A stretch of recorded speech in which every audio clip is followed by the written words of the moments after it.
Senator Rogers, thank you for joining us. Your reaction to this morning's State of the State address?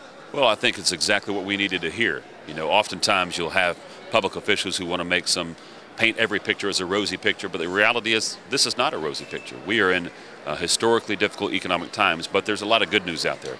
For example, we now have over $1 billion to fall back on in our rainy day fund. For years, people were telling us to spend that money, and we kept saying, no, we need to set it aside. And thank goodness we took those difficult steps to put that money aside for a time like now when we're going to have to spend that money on what really are the core functions of government. So thank goodness we made those decisions years ago, and we are going to continue to have to make difficult decisions. But I just caution that to remind everyone that the decisions we make don't need to be made just for today, just for next week, but they really need to be made over the long term. And our number one policy we need to work on in this state is increasing economic activity and growing jobs, because every time a person has a good paying job, that's one person that doesn't have to rely on the government.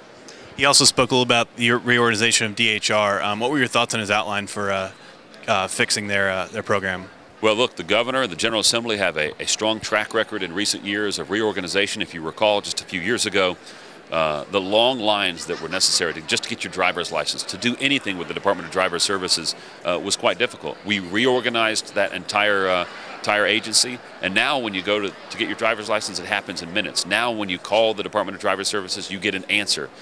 So if we can take those successes and move them to another agency like the Department of Community Health or perhaps even the Department of Transportation, I mean, those are the things we ought to be doing, finding ways to deliver government services much cheaper and more efficiently. He also spoke about his goals for creating new jobs for the state. What are your thoughts on his outlook for doing that over the next year or so?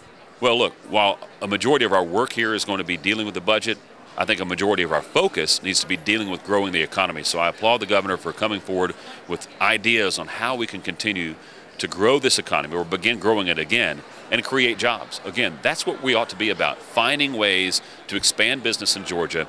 We ought to send a message to everybody, not just in Georgia, but across the country. We're open for business. If you want to come someplace and have your business thrive, bring it to Georgia. We're going to do everything we can to assist you. Thank you so much for your time, Senator. Good luck with the session.